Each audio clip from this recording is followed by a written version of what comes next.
Good morning, good afternoon, good evening, everyone. Welcome to Emergency Management Associates, wherever you might be.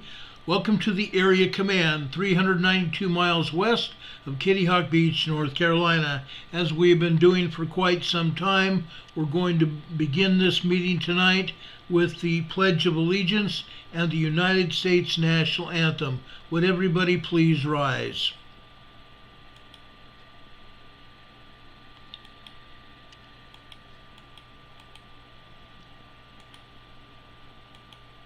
I pledge allegiance to the flag of the United States of America and to the republic for which it stands, one nation, under God, indivisible, with liberty and justice for all.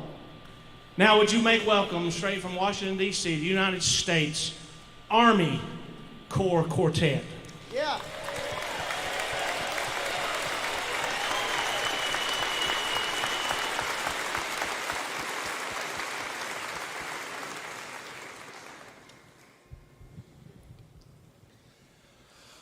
Oh, say, can you see by the dawn's early light what so proudly we hailed at the twilight's last gleaming, whose broad stripes and bright stars through the perilous fight o'er the ramparts we watched were so gallantly streaming, and the rockets' red glare, the bombs bursting in air, gave proof through the night that our flag was still there.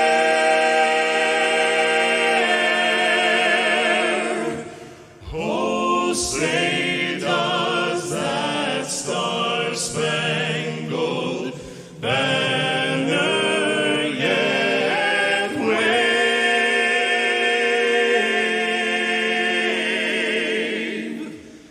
o'er the land of the free and the home of the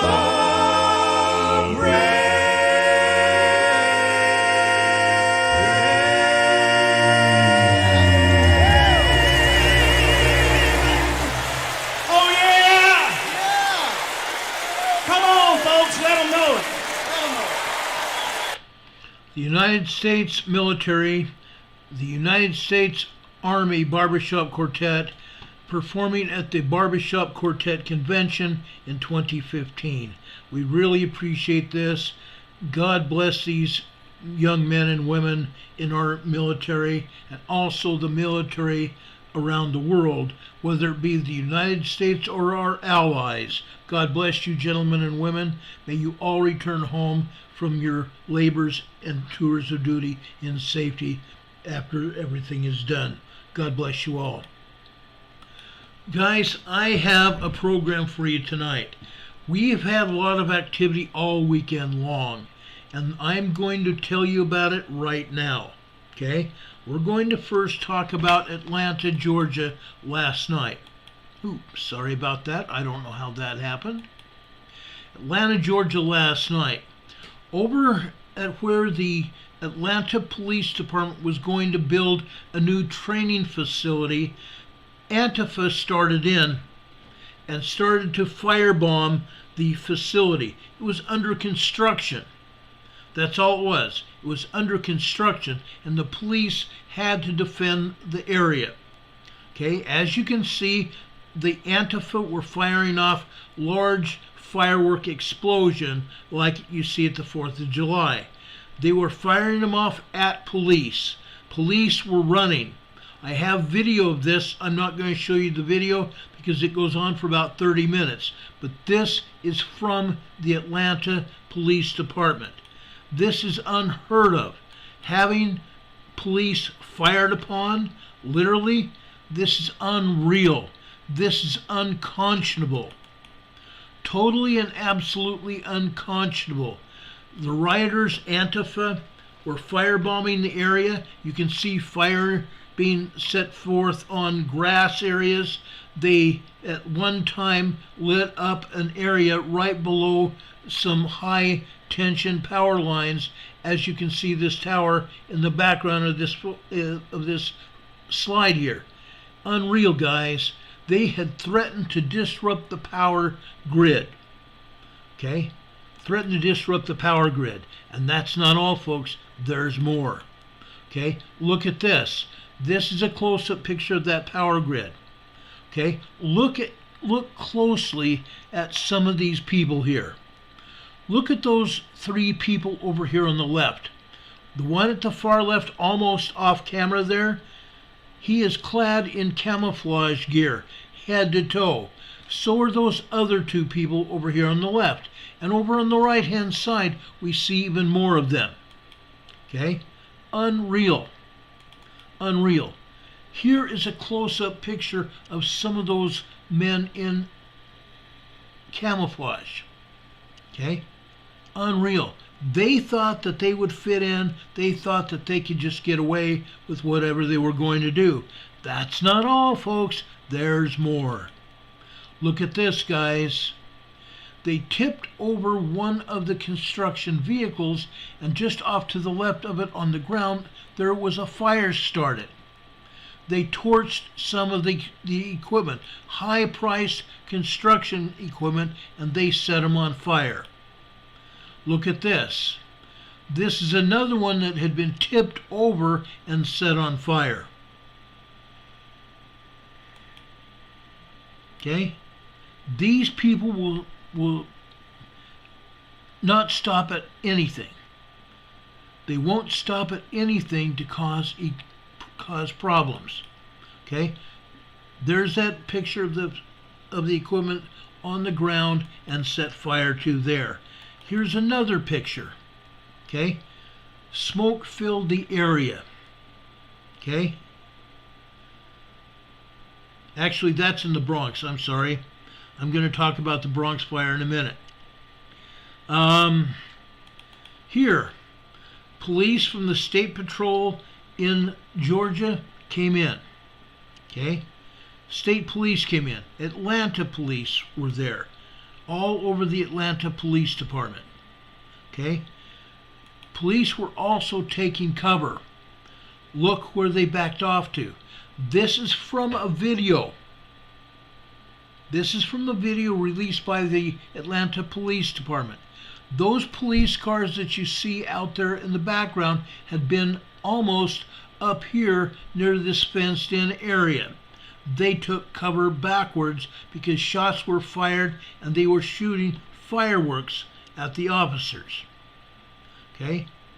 Incredible. I've never seen anything like it. Look at these gentlemen. These gentlemen are also clad in camouflage gear. Look at the guy in camouflage gear here that's off to the right. He's got a protective shield.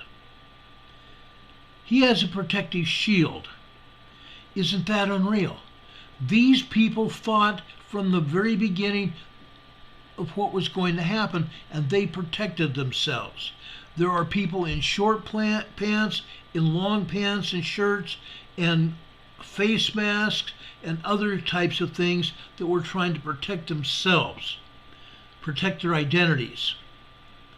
This is what they did in Atlanta, Georgia yesterday. Okay?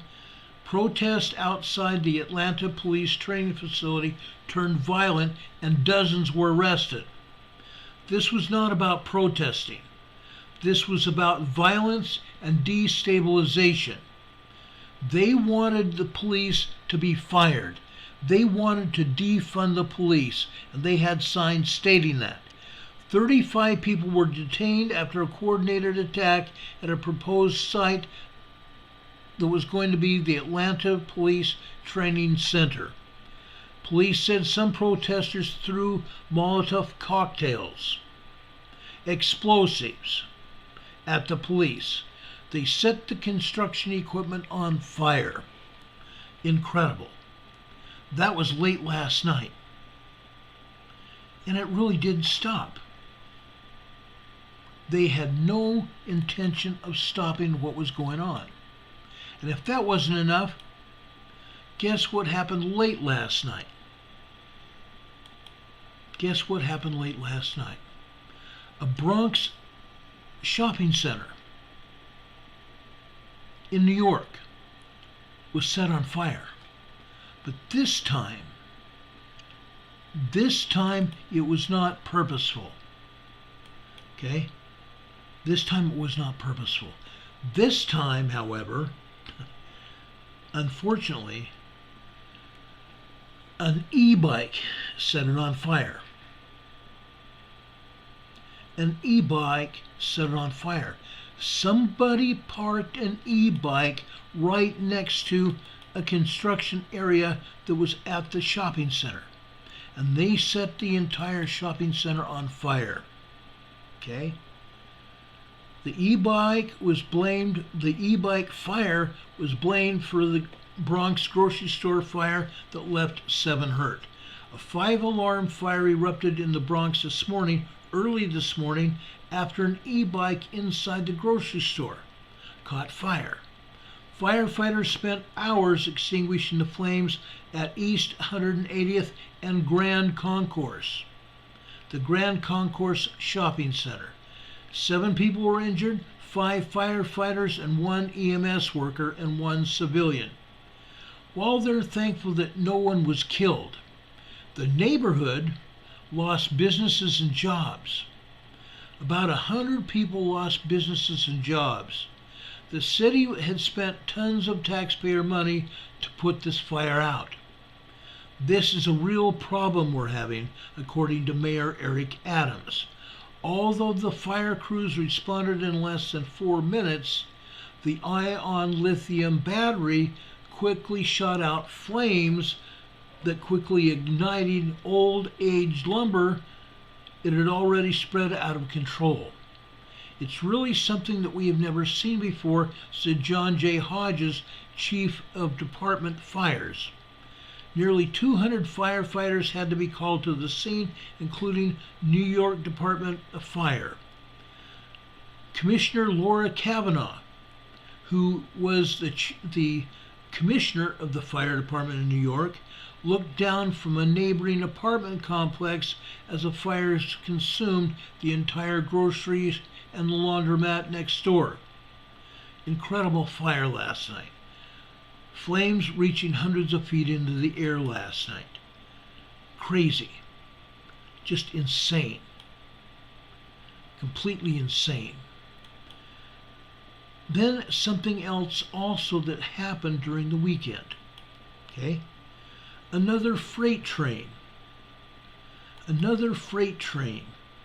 blew up, but not purposefully. Okay? This derailed. It derailed right there at the grade crossing. We call grade crossing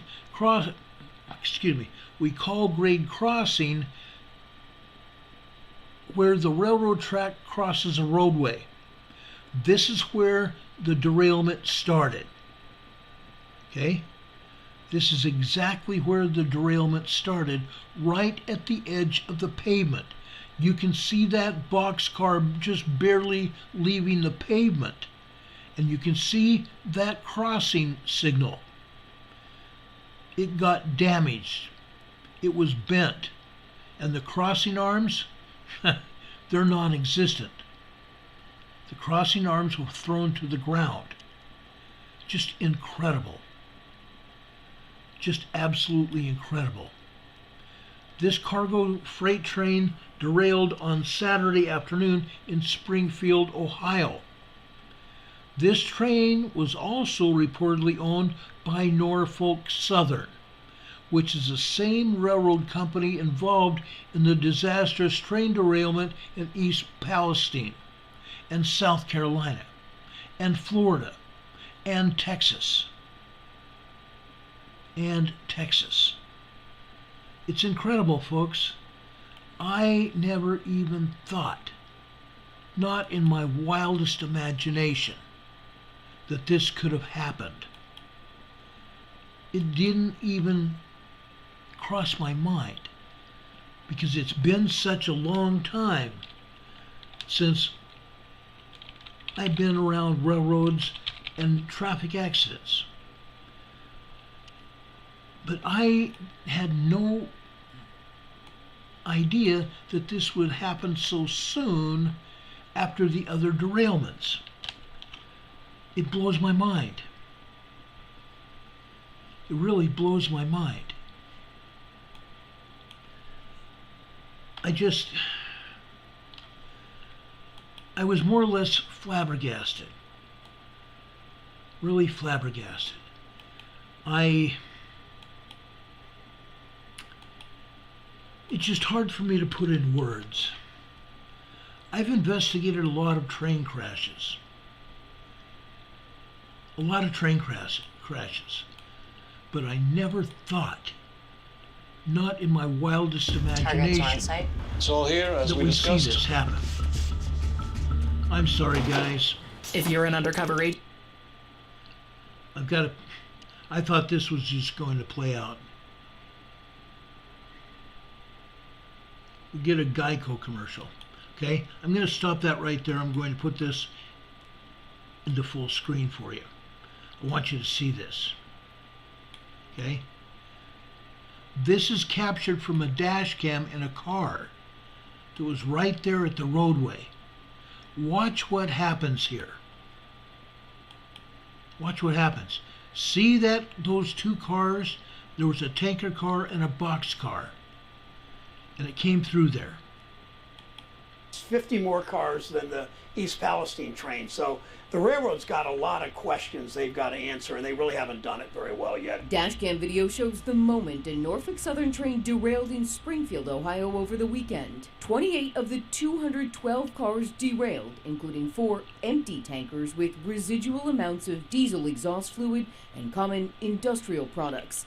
Authorities say the crash poses no threat to the public's health. Once we got crews in there, we noticed that there was no hazards, leaking, no spillage. The cause of the derailment is still under investigation. This marks Norfolk Southern's 4th train derailment in Ohio in the past 5 months, including the derailment in East Palestine, where a toxic waste cleanup is still underway. Since the February 3rd derailment, residents there have suffered from a range of symptoms, including headaches, anxiety, coughing, fatigue, and skin irritation. The Environmental Protection Agency has now ordered Norfolk Southern to test the area for dioxins. Okay, listen to that again. I'm going to back it up here. He has now ordered Norfolk Southern to test the area for dioxins. They're now testing the area for dioxins. They should also test for benzene. Benzene, ladies and gentlemen, that's what they ought to be doing. Which can cause cancer. Safety is our number one priority.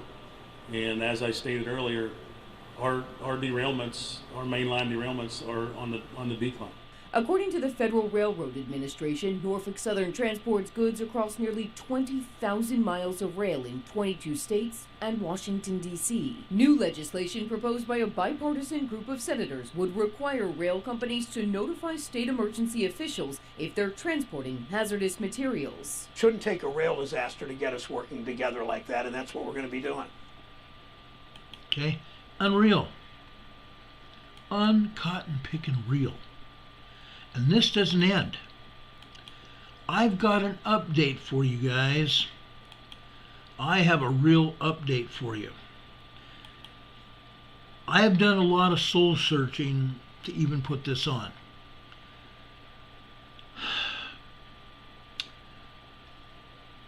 That derailment that I just showed you happened on Saturday.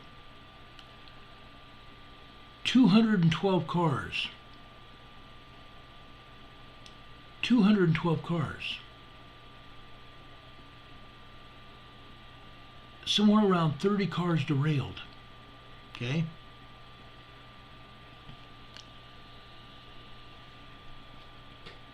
I spoke with a gentleman, David Slanker of the Springfield Post of the Ohio State Highway Patrol. There are a lot of cars that are derailed, and we're investigating right now to determine what they contain and if they are leaking or have leaked. Norfolk Southern said that there was nothing leaking. Slanker was also not sure if there were tanker cars that were involved in the derailment.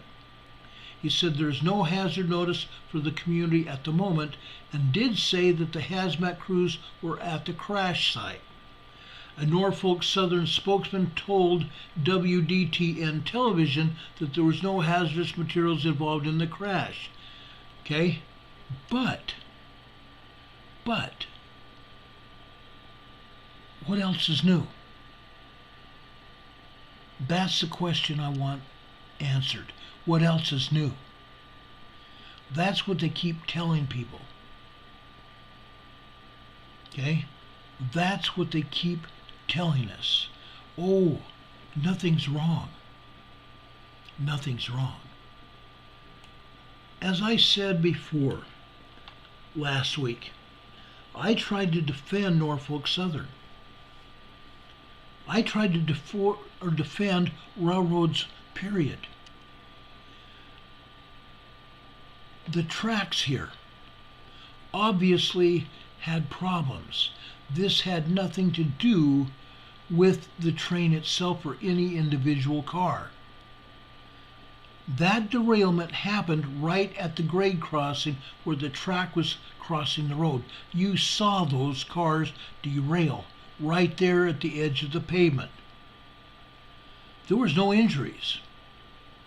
The derailment knocked down several power lines, caused power outages in the area, and the grade crossing arms and the grade crossing itself had to be fixed. Okay? The Clark County Emergency Management Agency. It's incredible. The Emergency Management Agency said that residents within 1,000 feet of the derailment to shelter in place. Really? Within 1,000 feet of the derailment. That's a little less than a quarter of a mile away. What if one of those cars had burst into flames? What if something was on one of those cars? And they asked people to evacuate or shelter in place up to 1,000 feet away out of an abundance of caution? I would have had them shelter in place for a lot further out or evacuate the area. That's me. Okay?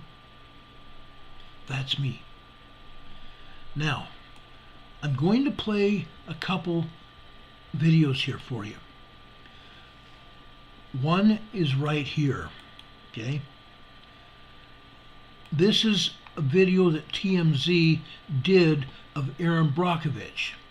Okay? This is Aaron Brockovich going down an escalator. I believe it's in an airport. I want you to see this. Then I'm going to put up more information. You just come from East Palestine. Yeah. What's the mood on the street? The residents are very frustrated. They're very concerned. I just got a text from one of the residents who has a private well. It's confirmed it's contaminated. My Lord. But they weren't too concerned. It was a high level, but it's craziness. Okay, did you hear that just a second ago? She said they confirmed it's contaminated. It's contaminated, guys. You know, the EPA's out there, they're told one thing, they're told another. Evacuate, come home, drink the water, don't drink the water. They're very frustrated. The thing that's kind of like concerning, the EPA still says it's an emergency zone. They're remediating, so it's contaminated, and they just want them to live there. Right. They should be moved out. They want to be moved out. So it's kind of a bad situation. One like I haven't really seen before. Oh, you haven't? Completely mismanaged. Not a lot of planning or preparedness for anything. No straight answers for the people. And it is very obvious it's still contaminated. Totally. You know, we've been there, all of us there get sore throats, cloudy eyes, red skin, even just rashes. going for a little while. Yes, because as they're trying to aerate and clean out all the rivers and the creeks and the water, they're shooting it all into the air. Oh my God. So it's still in the air. Now people are getting positive well tests, and they're just left to sit there and do nothing. So what do they do from now? Like, obviously this is going to be a problem that lasts ages. Decades. It'll be groundwater for decades. So what's the game? What's the plan of attack from here? Like, well, there are people that have signed up. You know, of course, the lawyers are around. They've signed up with lawsuits. They've done class actions. They've worked with different firms. They're pushing for the state to possibly get them out, state or federally. And right now, they're sitting there, very frustrated. I bet they are. They're very Hey, upset. Biden hasn't even visited yet. Do you think that's a mistake? No, I heard. Well, I mean, I don't know how it bode at this point. I mean, the community is so angry. Yeah. Yes, I think they're so angry. But, you know, they want to be seen. They want to be heard. Last night, even the gentleman representing Norfolk Southern Railroad, so it was the worst train disaster he's ever seen. I mean, this is them saying it. But inconsistent messaging, you know it's still contaminated. It'll probably get worse, and the people are just left sitting there like the frog boiling in the water. Okay? Like a frog. Where's the poop? Seriously. If someone's colon is clogged and they have constipation and it's been 2, 3, or even 10 days without relief, I'm sorry, where does guys. it all go? The consequences can be serious. Heck, Elvis died from constipation and not a heart attack as previously believed. According to his longtime friend and personal physician, Dr. George Nicopolis, the autopsy revealed that Presley's colon was 5 to 6 inches. I'm sorry, guys. That shouldn't have played. She first paid her bills as a member of Destiny. Sorry. It's gone. I'm sorry, guys. Jeez. Anyway, what's happening? What's happening there in East Palestine, Ohio? Nothing. They've now got testing ordered for dioxins. I'm asking also for benzene. Test for benzene and dioxins. And then the testing will come back absolutely positive. Aaron Brockovich already said that it had come back positive.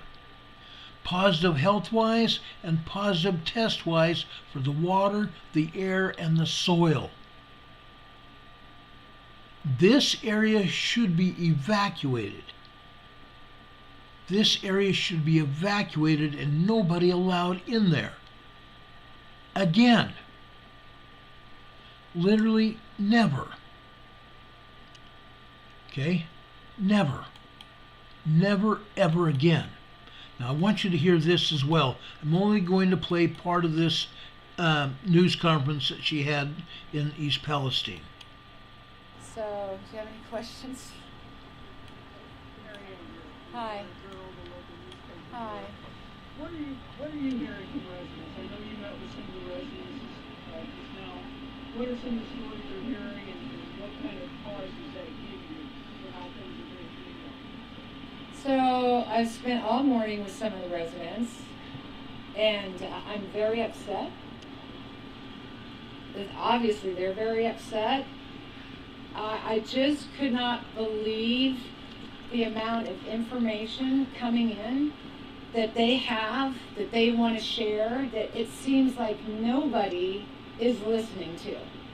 They are so afraid. They get so many mixed messages. They're getting a total runaround. They want help. They make a phone call. It goes to Norfolk. Then it says call EPA. EPA says call Norfolk. They don't know where to go. They want to leave. They don't have the means to leave.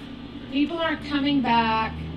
Their animals are sick. Their animals are dying. I've just seen pictures of them who go to their own doctor with holes in their throat, or they're being diagnosed with chemical respiratory illness, or these rashes that obviously look painful. Listen, this has been going on for 3 weeks since the initial crash. I think we're pushing a month now, actually, March 3rd. And yet nothing has really been done that is really giving them any kind of help or answer. It's so frustrating. It's classic cover-up in an environmental disaster and running the people around in hopes that they don't figure it out or we all go away and nobody's none the wiser, when they are literally going to be the sitting ducks here. They will be the sitting ducks that don't know their future, that are terrified. And the lack of mismanagement here is unbelievable. You have, I mean, everybody's seen the pictures. The pictures I was seeing up close, what was burning, the smells.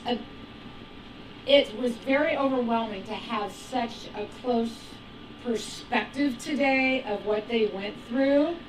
And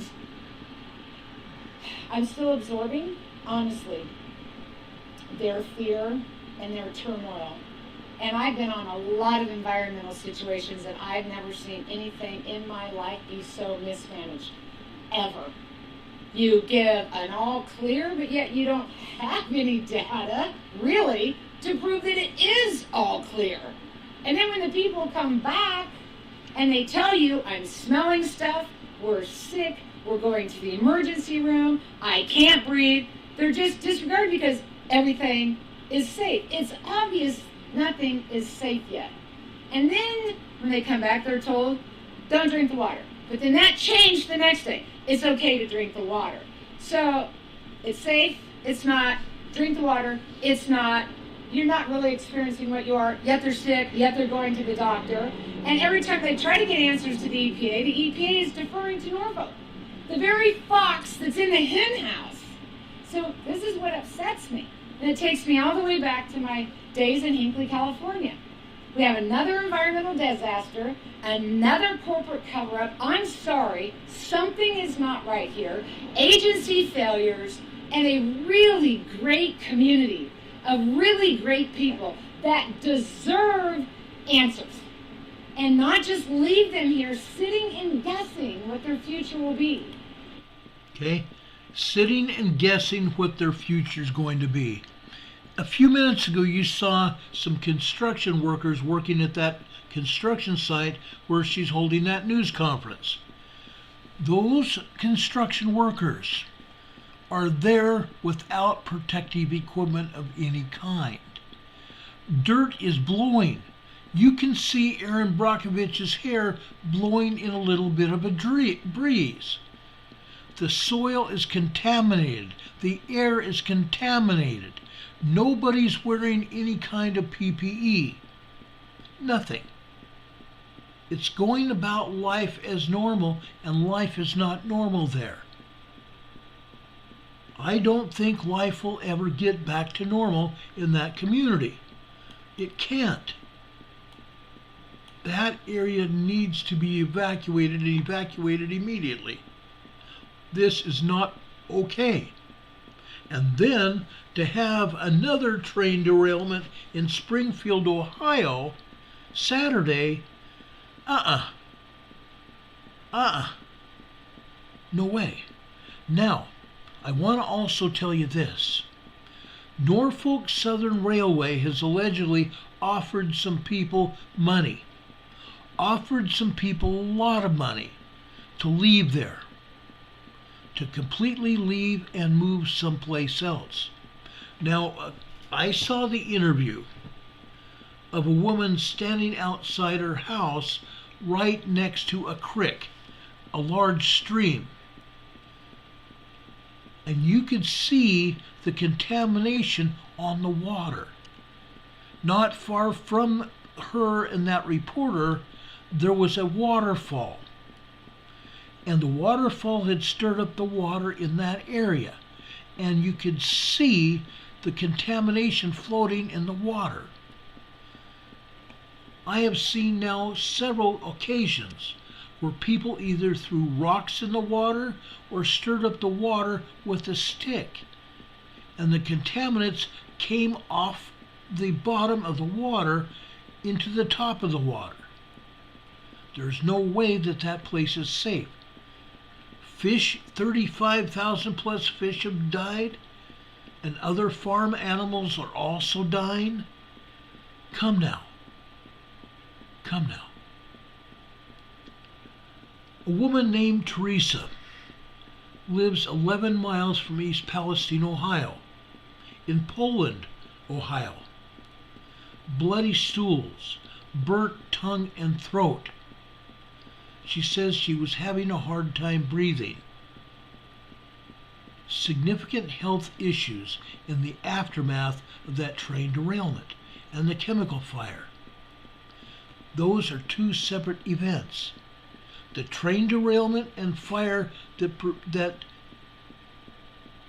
started after the train derailed, and the second fire that was started purposefully to burn off the chemicals. That was a wrong place to go. They should never have done that. They should never have emptied those railroad cars, those tank cars, of that chemical, and they should never have put it into a ditch. They dug a huge 2-mile long trench and then set it on fire. I've shown you guys all the video of that. It's horrible. Teresa said that she was diagnosed by her doctor with chemical exposure in her mouth, throat, nose, and her ears.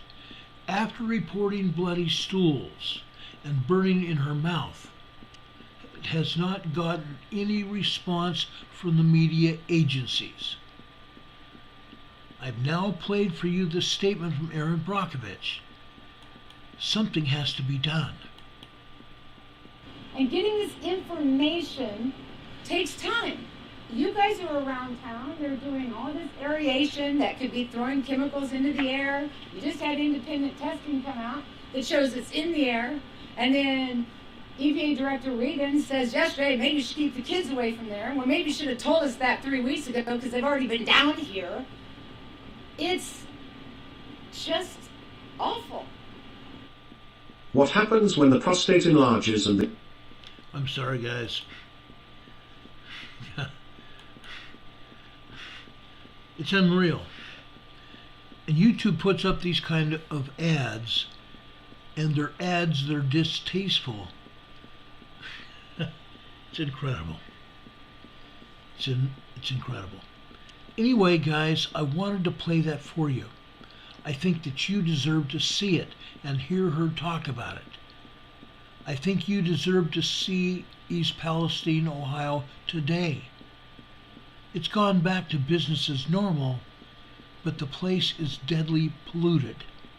Okay? Deadly polluted.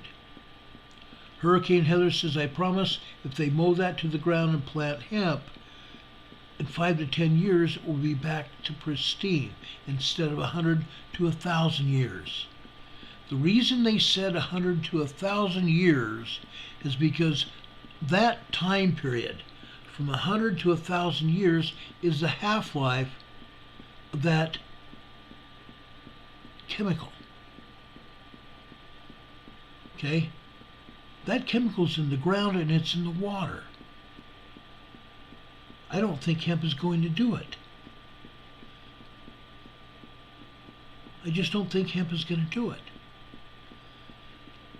These people have not just blood in their stools, but they're bleeding internally. They have burns and rashes on their bodies. I know what that's like. I've had rashes on my arms and my legs and my chest and back. I know what that's like. It's a horrible thing. And yet nobody's getting any answers. Except that one lady that I told you I saw the interview, and I'm not able to show that to you.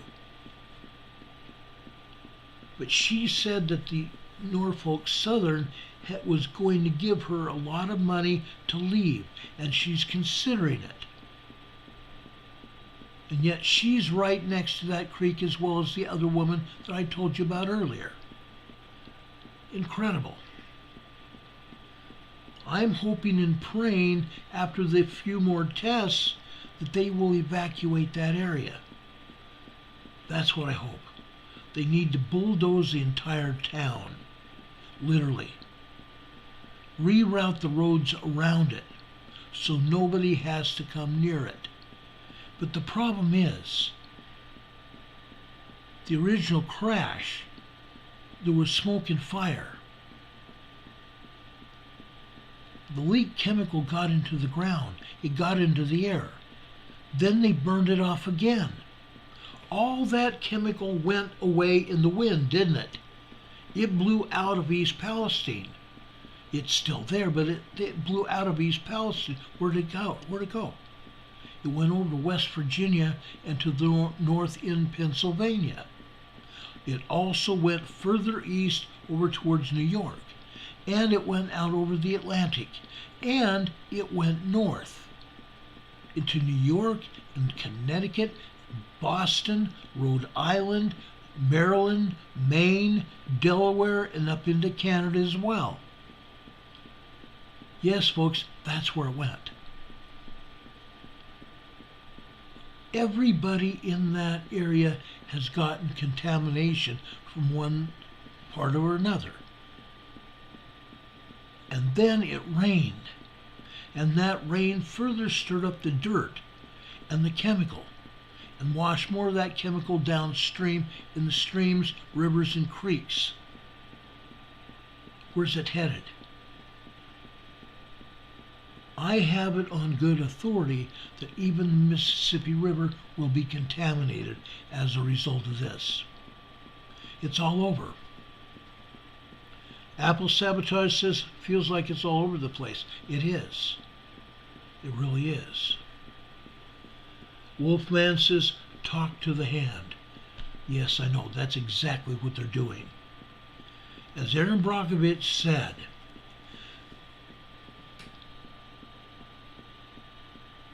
the Norfolk Southern people said this is the worst crash scene that they've ever seen.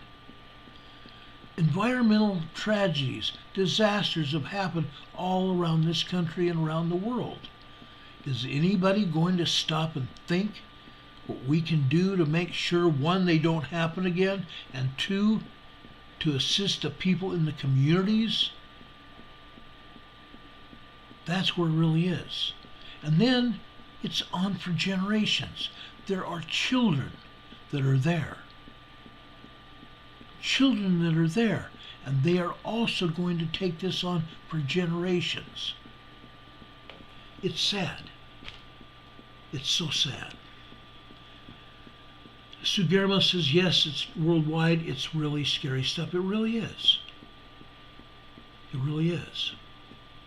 Richard Smith says, another derailment today, 212 cars, then 20 cars derailed. Yeah.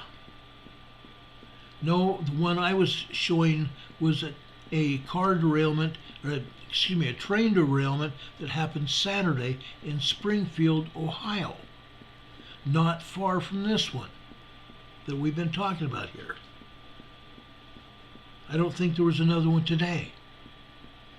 But folks, that contaminant is now all over the ocean. It's all over the world. It's been a month now. The contamination's spreading. Anyway, I wanted to catch you up on that. I told you I would keep you up on what is going on, and I intend to do that. Now, I want to talk about seismograms. I want to talk about what's going on in Cascadia. Okay? So that's where we're going with this. Okay? This is Mount Rainier. This is Camp Muir. Mount Rainier.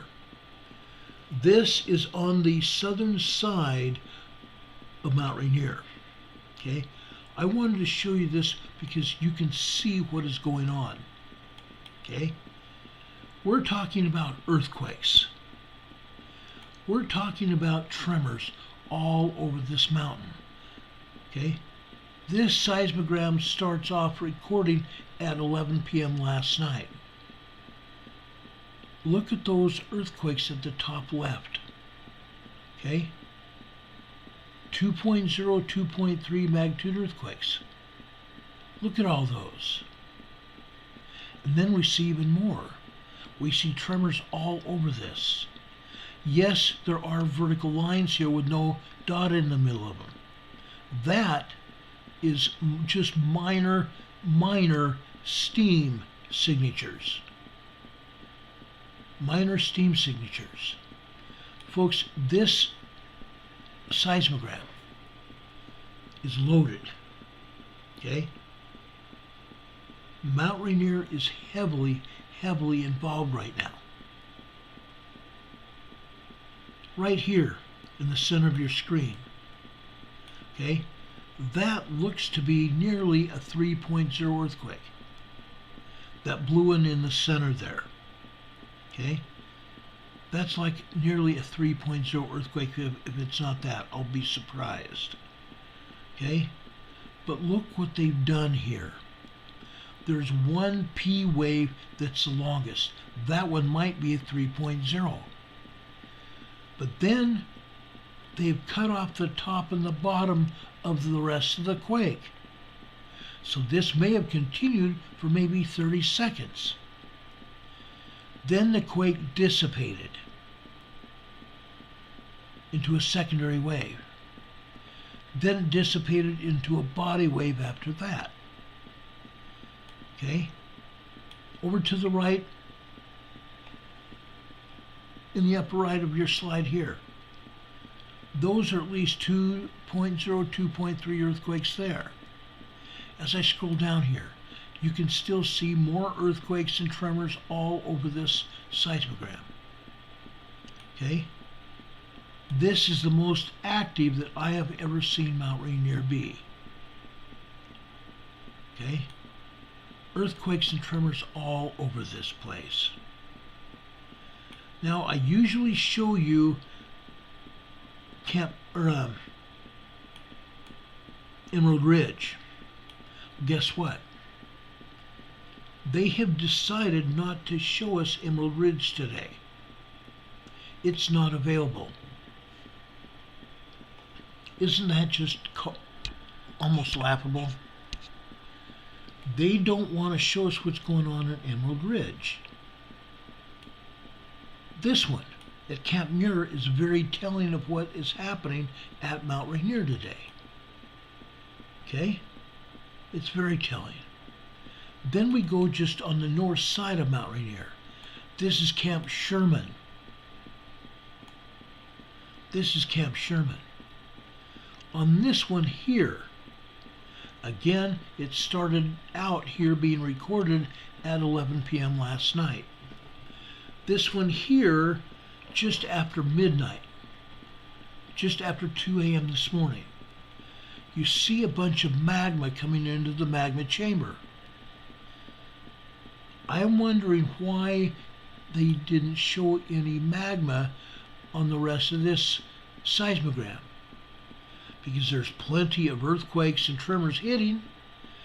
Magma is the reason that these tremors and earthquakes are happening, so why are they not showing it? Okay?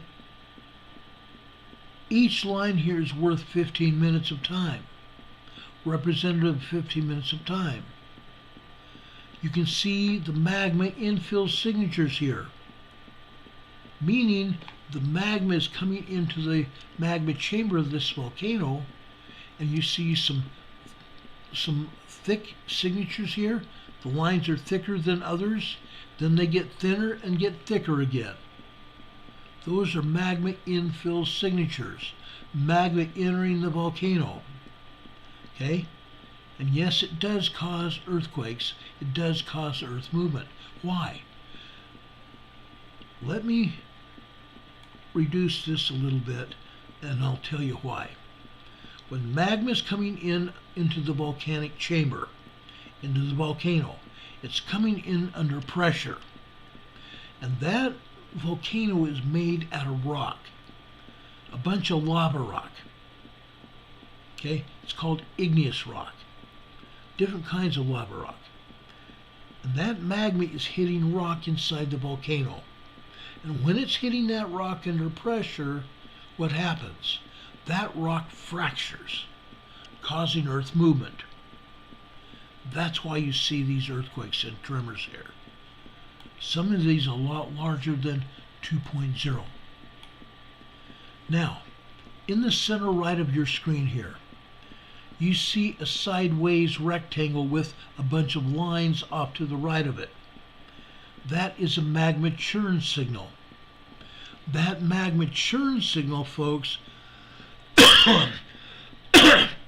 is caused by magma, very hot, heated magma, and it causes this magma churn signal.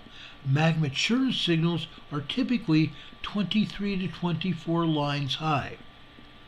This particular magma churn signal is 1, 2, 3, 4, 5, 6, 7 lines high. About 27% of real world. Okay? So this seismograph that printed this, gave us this seismogram, was turned down to less than real world. 27% of real world. So if that's the case, when we are looking at these earthquakes on this seismogram, these lines are probably 4 times the size. I might say right now that those are 2.0, 2.2, 2.3 earthquakes, but in reality, they may be larger than that. But USGS today, they're not showing that, are they? They're not showing hardly any activity whatsoever at Mount Rainier. Little or nothing. That's also sad. That's also sad. They're not showing any activity at all up and down the entire Cascadia range. And I'm talking about offshore as well. They're not showing any activity at all. Okay? The only thing that they're showing is down in Oregon. Scappoose, Oregon with a 1.8 tremor. That's the center of Oregon. And Amboy, Washington. Oh, good gosh. They're showing Amboy, Washington with a 0.6 tremor. A 0.6 tremor. Amboy, Washington, guess where that is? That's Mount St. Helens. Guess where we're going in just a couple minutes here.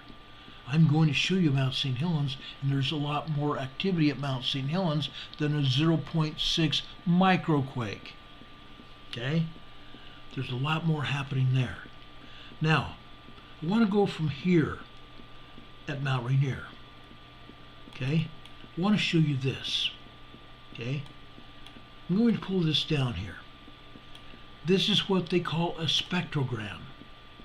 This is also at Mount Rainier. The same seismogram.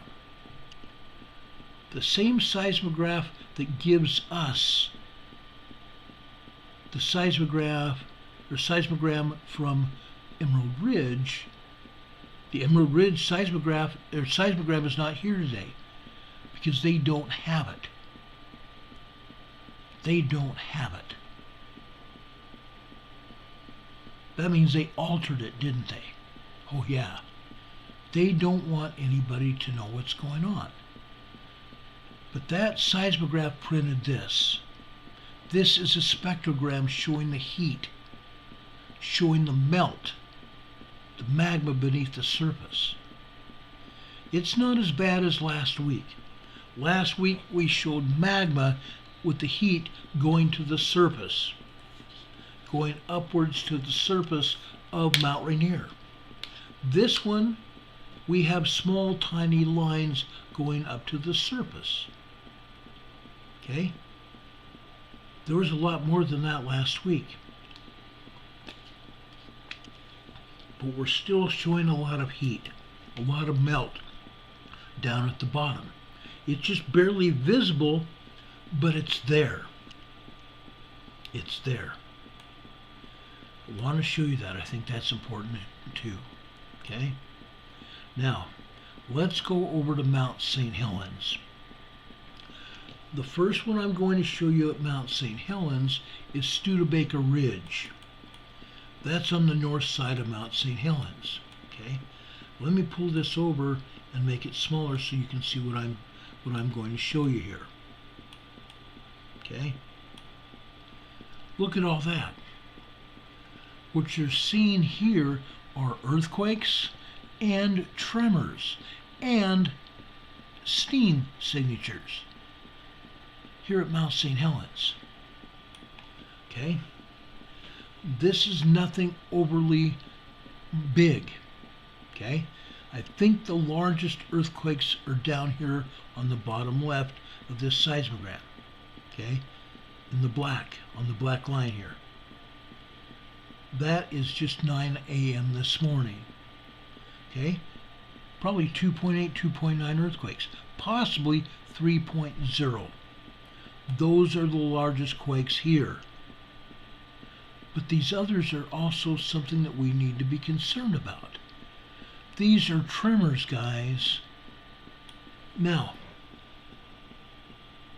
I have now shown you in the last few weeks seismograms at Studebaker Ridge near Mount St. Helens. Usually in the past year, maybe a year and a half, the entire seismogram, top to bottom and left to right, was completely full. Completely full. Very little white showing. We have a lot of white showing on this seismogram. Okay? We're showing earthquakes and we're showing steam. We're showing tremors. We didn't get to see this for months, months and months, because the agency, the Pacific Northwest Seismic Network, didn't want to show us this. Now we're seeing it. This is normal. It was even more normal before when it was totally covered. But again, this is Mount St. Helens. It's also just as active as Mount Rainier.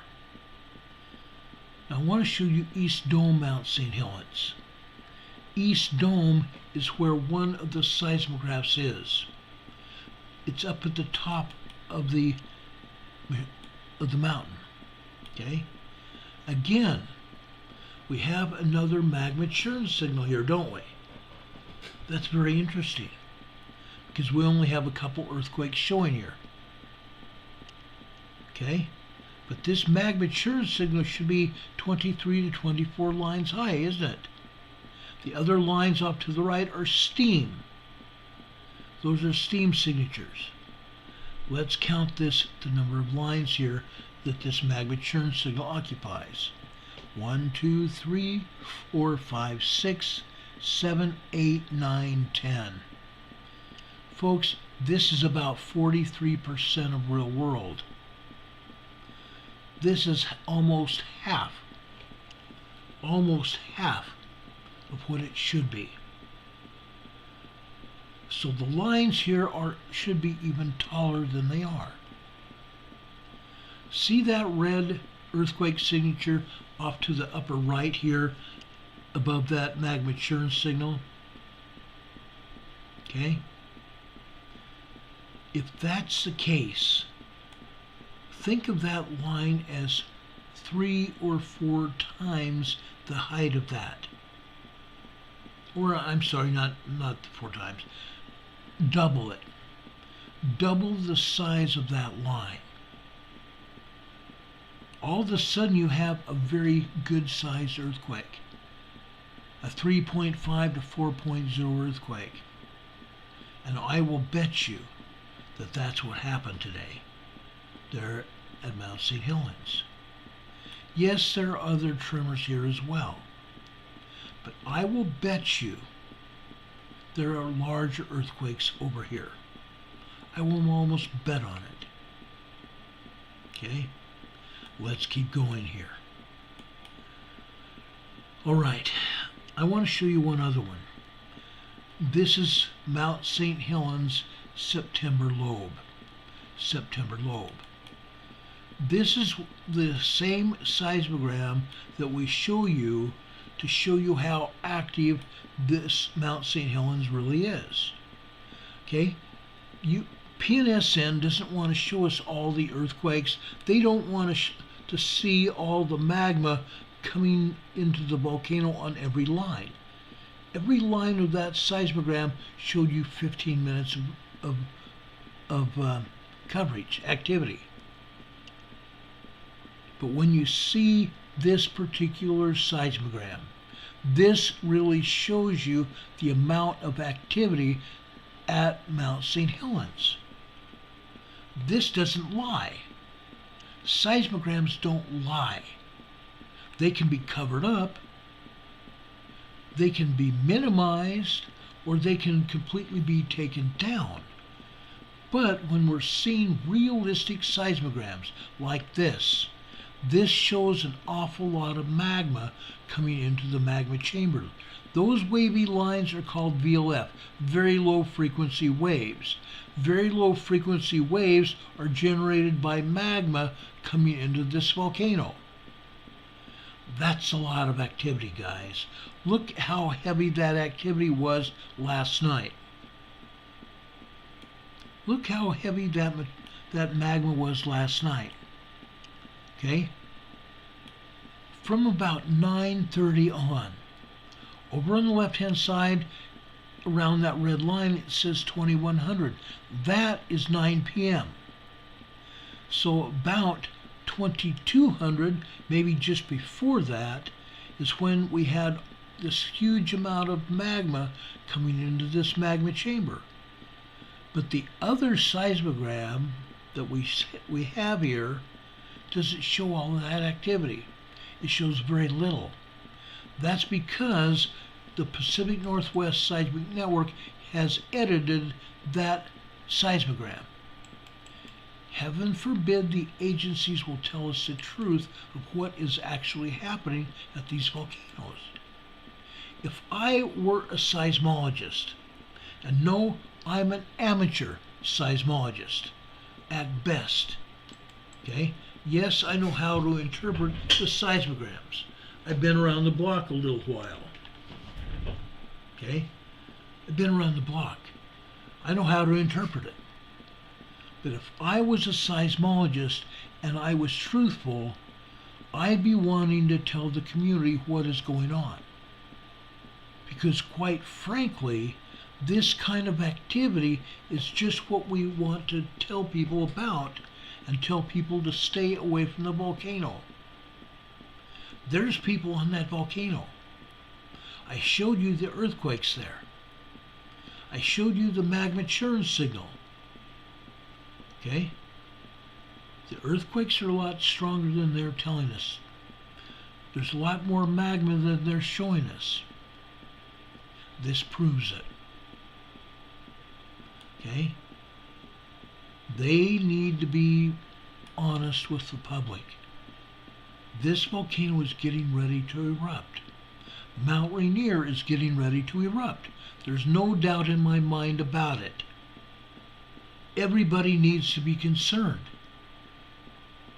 Really. Everybody needs to be concerned. Let's go down south. Let's go into Timberline at Mount Hood. Okay? I'm first going to show you a seismogram from the Pacific Northwest Seismic Network. Okay? This is Timberline today.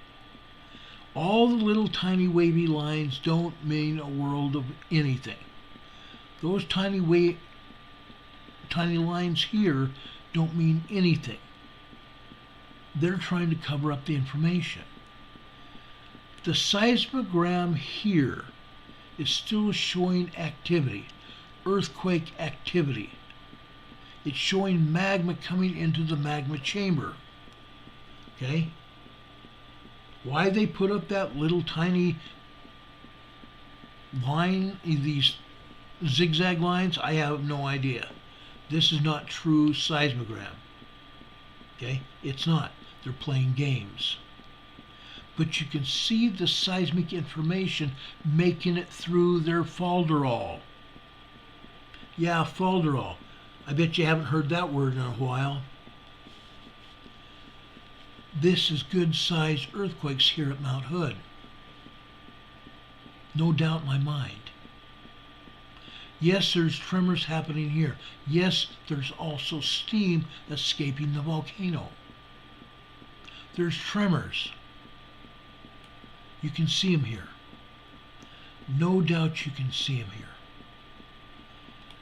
Now let me show you the USGS seismogram. It might blow you away.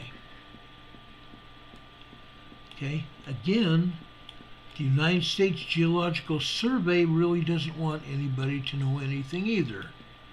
Okay, they're hardly showing anything here. This seismogram on the USGS site starts out at 11 p.m.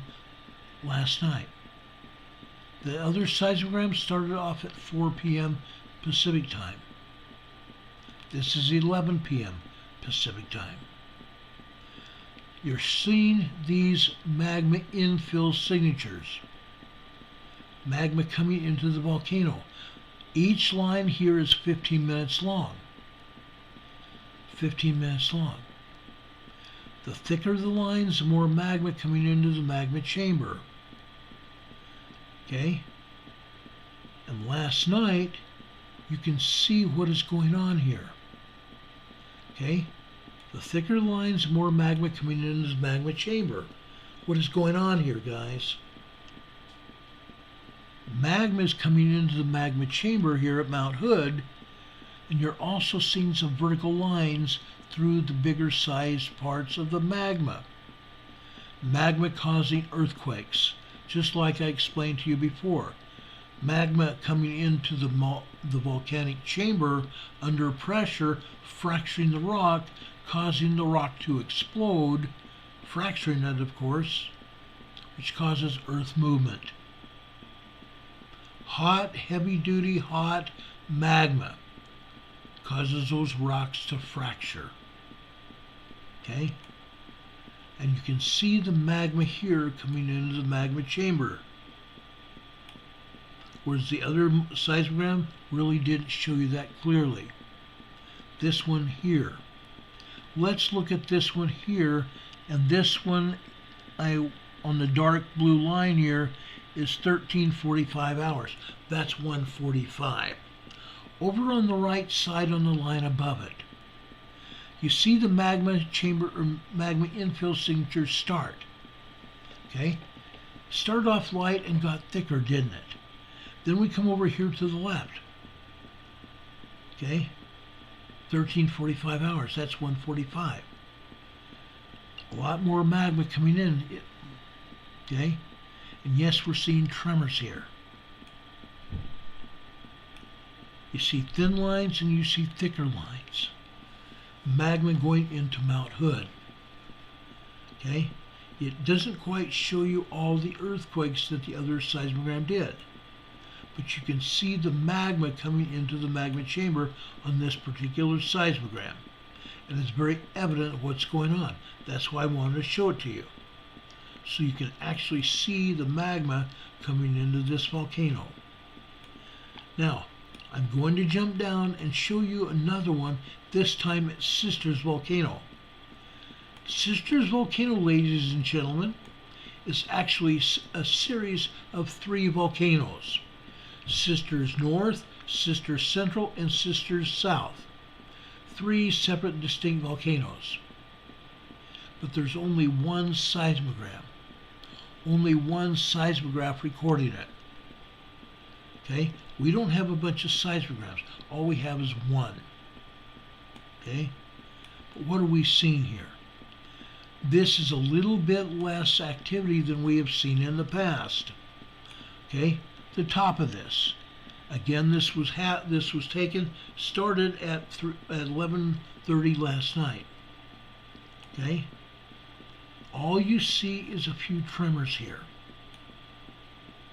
All you see is a few tremors.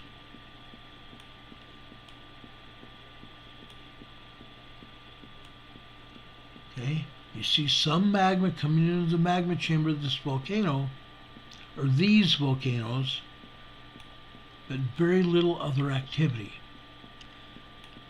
We see some tiny vertical lines, that is steam. These other tiny vertical lines with dots in them, those are tremors. Tremors.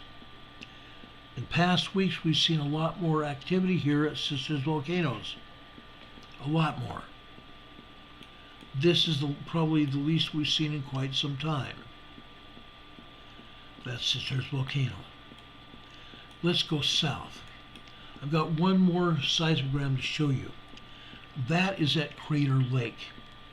I want to show you Crater Lake. Prior to me showing you Crater Lake, there's something else that I want to show you.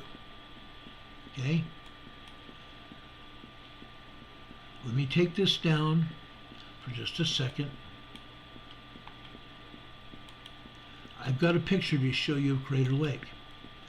One of us here, one of our viewers sent me this picture just as we were coming on the air. And I made sure that I copied this picture for all of you to see. I think it's very important what's going on. Okay? I enjoy showing you what is happening. I enjoy showing you what is actually going on. Okay, come on.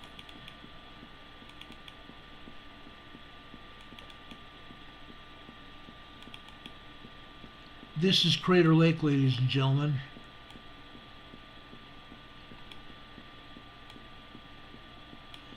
This is a little island out there, okay?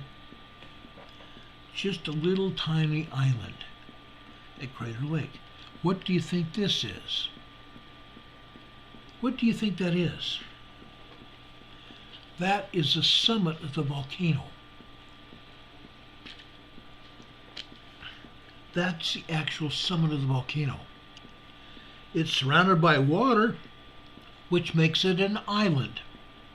And there's one seismograph there on that island. And it's exposed to the weather. And as a result, it's not very accurate.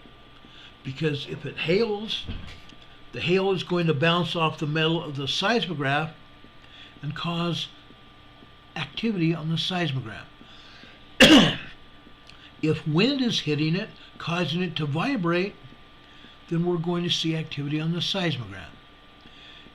If it's snowing or heavily raining, we're going to see activity on the seismograph. So it's not a very accurate seismograph. Okay? But over across the lake to the right, that is what they call Cleetwood Cove. That is where the seismogram that I'm going to show you comes from. Cleetwood Cove. Okay, it's on the northeast side of the mountain. I want to show you this. I thought it was kind of important for you to see it. I don't show you Crater Lake very often. I've showed you even better pictures before. I have some really cool pictures of Crater Lake. Okay, but I want to show you that. This is the, let me make sure I've got it right here. Yeah. This is a seismogram. No, it's not. I'm sorry.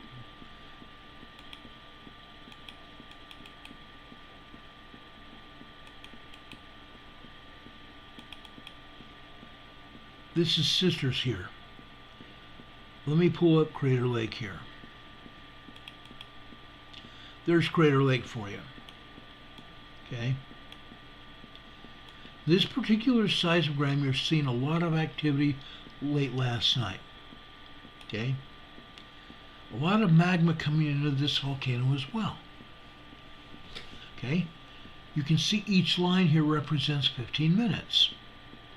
We have magma infill signatures here.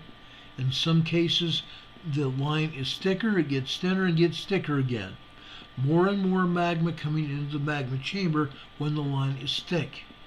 In some cases, when the lines are completely obliterated and there's nothing but color, that means there was a lot of magma coming into the magma chamber. Okay? And you can see quite a bit of that here. You also see these vertical lines coming off of each of these lines, especially when we have a lot of magma. Those are tremors. I don't see any earthquakes on this seismogram at all. Okay? But as we drop here, as we go out through this morning, less and less magma is being shown here. Less and less magma. You're still seeing these lines here showing magma coming into the magma chamber here.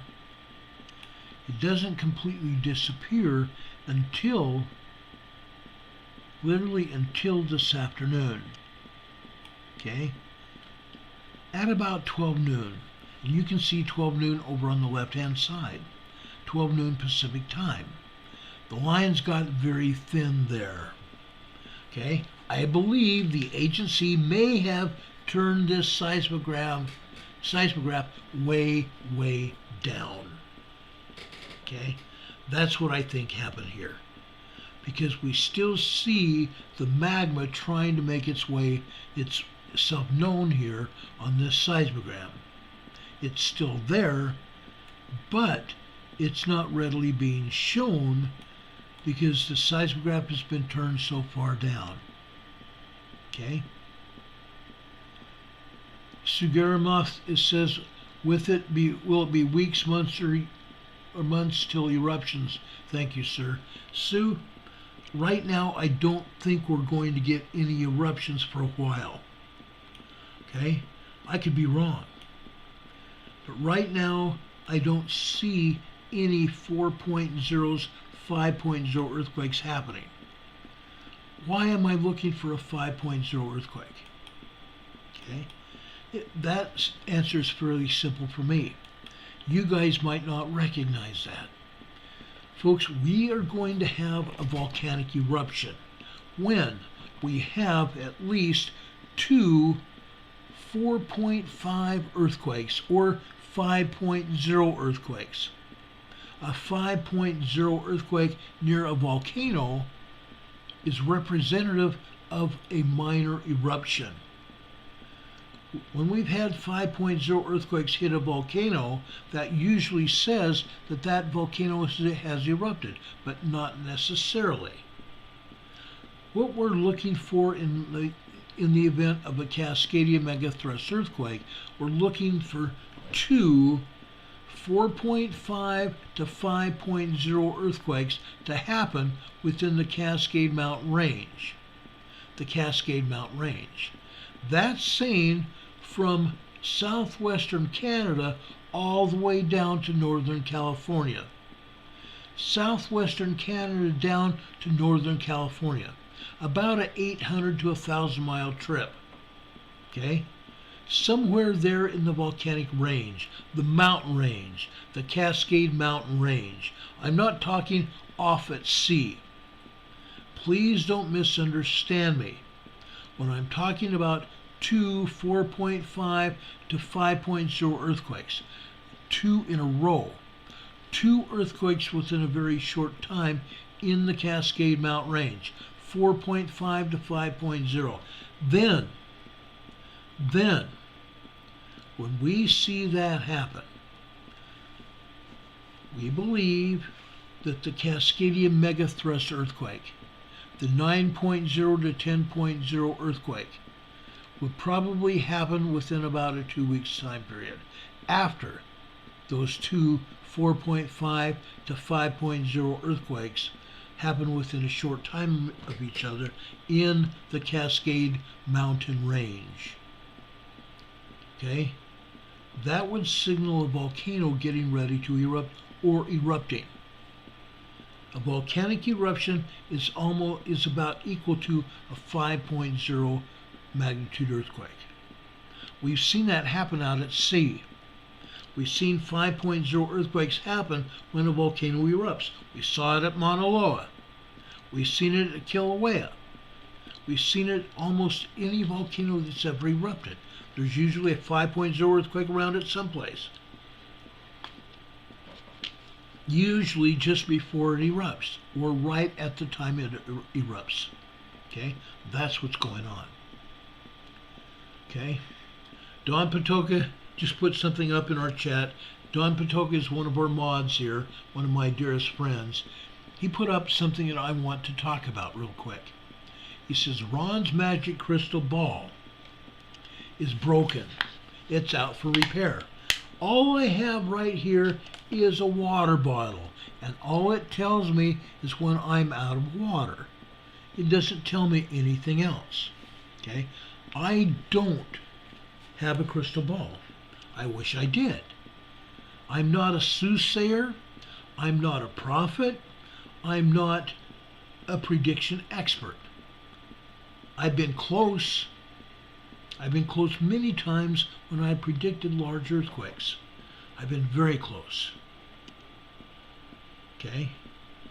I've had the day right before. It's not hard to do that sometimes.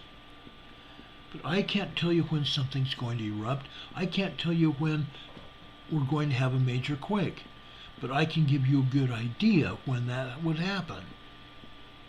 Why? Because I've studied this for a very long time. I have a good idea. Anyway, that's what's happening. Okay? I told you about what's going on here in the Cascade Mountain Range. I've tried to update you what is going on literally over in Ohio, New York. Okay? Those are the big ones today in the last 24 hours. Actually 48 hours, because the Ohio Springfield earthquake happened on Saturday about 5 o'clock, 5 or 4:42 p.m. Okay? Does anybody have any questions? Okay? Does anybody have any questions? People have been talking or asking me, sending me emails, sending me requests for information in regards to, can we plant anything in Ohio? Anywhere within 200 miles of Palestine, no. No. And there's a reason. Your soil is contaminated. Your air is contaminated. And if the truth be known, ladies and gentlemen, the water may be contaminated. And if you want to eat any vegetables from that area, it'd be out of the question.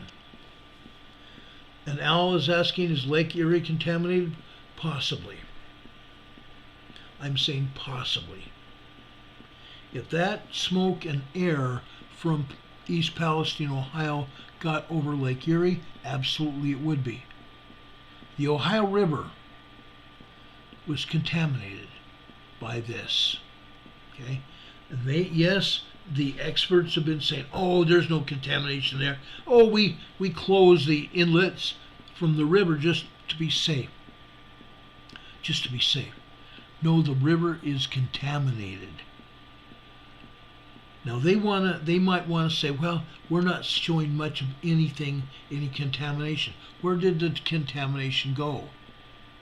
It was first in the water, right? Then it settles down to the bottom.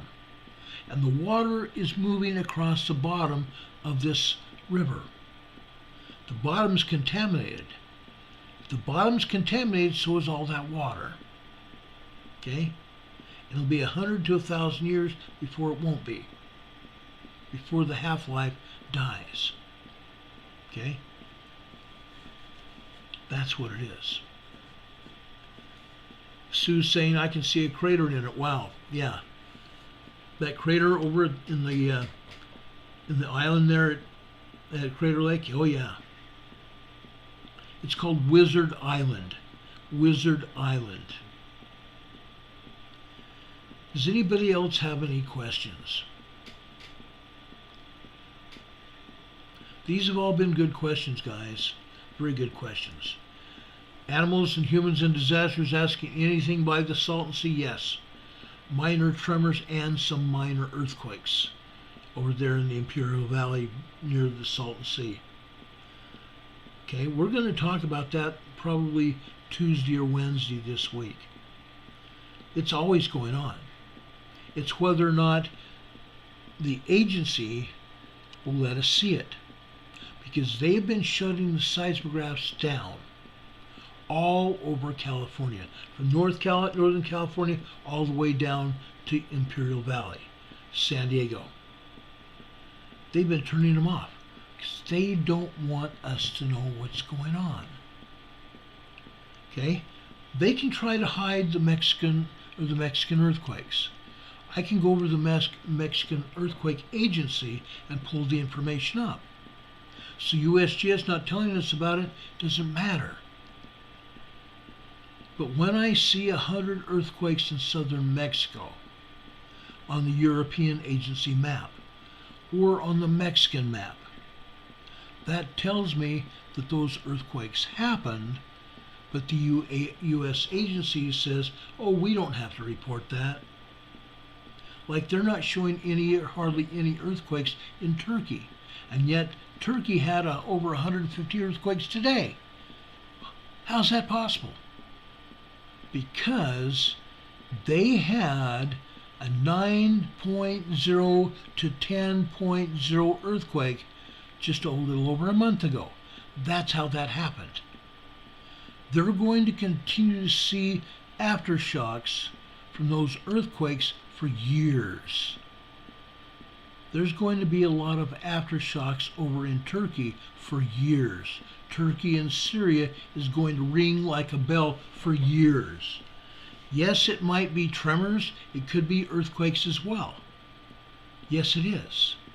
But it's going to ring like a bell for a long time. Okay? We've seen it happen a lot before in Alaska. We've seen it happen all around the world where we have major quakes. It's happened a lot.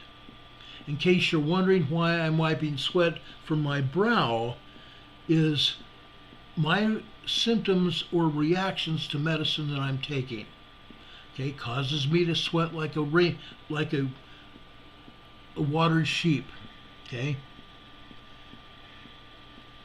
that's why I keep wiping my brow. I'm sweating like a pig. Susie's asking, Ron, in your opinion, why do you think the seas are receding? Number one, okay, they say their seas are receding.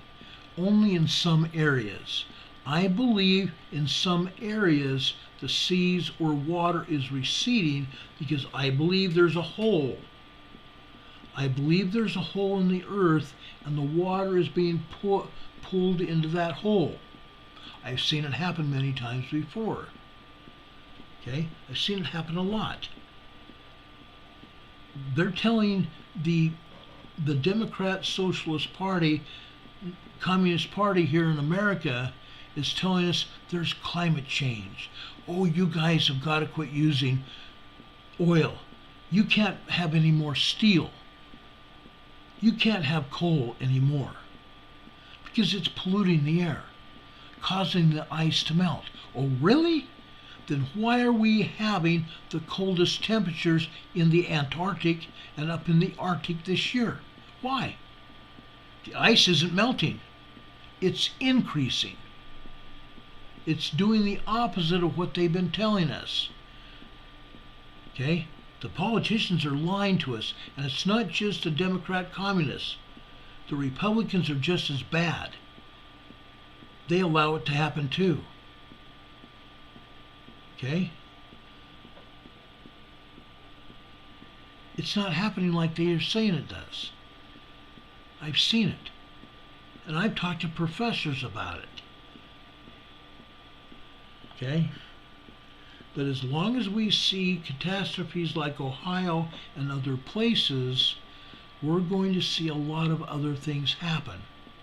Okay? A lot of things happen. 3 years ago, and I don't want to spend any time saying specific words. Okay?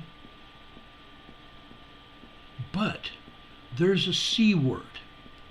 Back in 2019, 2020, 2021, we are finding out that the Chinese government lied to us about that. They lied to us about the lab. We have now had scientists that confirm that we were lied to. We have politicians in England that covered up the fact that they were forcing coverings over the face when they shouldn't have. Why? Because they wanted to get control of the population. And they proved it. And it's all coming out. It's all about control. Sleeping Volcano says, to hell with our own government, they lied to us. You're right. But it wasn't just the U.S. Governments across the world, around the world. England. I have a lot of friends in England. We have one of my good friends here with us today. But the politicians over there are just as bad as the ones here. The politicians in Africa are just as bad as anybody. The politicians in Russia, in China, all over the world. Why? Because the elites of the world want to gain control. It's all about control. Okay? What did we find out about what happened with that serum that they said we must put into our bodies? Oh, it'll control it. You won't get sick. Oh, really? How come millions of people died? How come millions of people died? The hospitals were being paid off as well. They caused people to die as well. It was a joke. It was totally control to see how many people they could pull off this earth. And then the social media went rampant. The controllers of the social media, and even this platform here that I'm on tonight, if we don't toe the line, they'll pull us off. Boom, we're gone. They've done that many times. There are words that I can't say. Sometimes I'll put it out as a sign, and I'll show you the sign. Heaven forbid we can be honest. Okay? It's crazy. It's crazy. Wolfman says Ron's difficulties, yeah. It's insane, guys. Don Patokas is like cats in a litter box. Yeah, you're right. Like cats in a litter box. They want to be in that litter box. They want to be flinging crap around. True story. Any more questions here?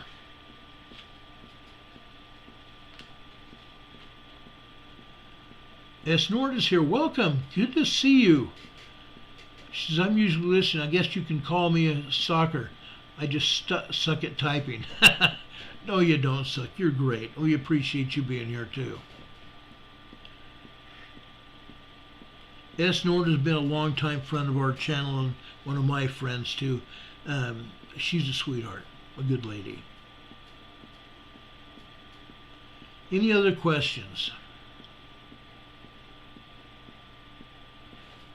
I know I've been quite frank and serious about showing you what I had for you. I spent a long time talking about those train derailments because I'm getting serious about it. It's all over the country and all over the world for that matter. Okay? All over the world. It's a tragic situation. I don't want to see anybody get hurt. I don't want to see anybody get dead in these. But it's happening all over the place. And I don't think it's a coincidence. Okay? Hurricane Heather says there's a book called The Art of War. Okay? The Art of War. I highly recommend that book. I don't have it any longer. I lost it in a move a long time ago. But it's a great book. Wolfman says, I found my glasses. I was sitting on them. I know a lot of people that do that a lot. And then they have to go see the doctor and get new glasses. Lovely thing. Any more questions? Rob Vogel's here. My good friend Rob. I love Rob. He's such a good friend of mine. Rob Vogel, welcome. He's such a good guy. Anyway, guys, I appreciate you all being here. Please give us a thumbs up before you leave today. It shows us now that we have 51 people here that have given us thumbs up. We have 75 people watching. Boy, I would love to get that number over 100, 200 again. By the way, before I came on the air today, we had nearly 300 subscribers. It's showing 298. That's awesome. We're gaining subscribers right and left. I'd sure love to get up to 25,000 like I had on that other channel. That was a crying shame that they did that to us. Hackers, turkeys. Anyway, guys, I love you. I care about you. If anything else happens tonight, we'll be back on the air to tell you about it as soon as the information becomes available. As Walter Cronkite has said, and that's the way it is. Monday, March 6, 2023. How about that? Now, folks, before I get out of here, I want to go over to Luke chapter 10 and read some scriptures with you tonight. Starting with verse 5, Luke chapter 10. And into whatsoever house ye enter, first say, Peace be unto this house. Your peace shall rest upon it. If not, it shall turn to you again. And in the same house remain, eating, drinking such things that they give. For the labor is worthy of the hire. Go not from house to house. And into whatsoever city you enter, and they receive you, eat such things that are set before you. Okay? Heal the sick that are therein, and say unto them, the kingdom of God is come nigh unto you. But unto whatsoever city ye enter, they receive you not. Go your ways out of the streets of that same, and say, even the very dust of your city, which cleaveth unto us, we do wipe off against you. Notwithstanding, be ye sure of this, that the kingdom of God is come nigh unto you. And verse 13. But I say unto you that it shall be more tolerable in that day for Sodom than for that city. Brothers and sisters, I was a missionary for 2.5 years. I was a missionary in Sweden, to the land of my ancestors, a wonderful place. I knocked on a lot of doors. I met a lot of my ancestors, a lot of my family. I met a lot of wonderful people and taught them the gospel of Jesus Christ. I still love all of them as well. But the main part of this I want to say again, the beginning of these verses here. And into whatsoever house ye enter, and say, Peace be to this house. And if the Son of Peace be there, your peace shall rest upon it. If not, it shall turn to you again. Don't forget that, brothers and sisters. Leave your peace with them in their house. Make them part of the house of God. Bring them back into the fold. That's our mission. We've talked about that before. It's our mission here on this earth to help each other. It's our mission to help others return to our Father in heaven. That's why we're here. Brothers and sisters, I say peace be to you. May God bless you. May God be with you. until we meet again. That's my prayer for each and every one of us. May peace be with you this day and always. Like I said, if anything else happens tonight, we'll be back here to tell you about it as soon as the information becomes available. Until then, brothers and sisters, I hope you have a great night. God be with you until we meet again. We will see you on the other side. Good night, everybody. Much love.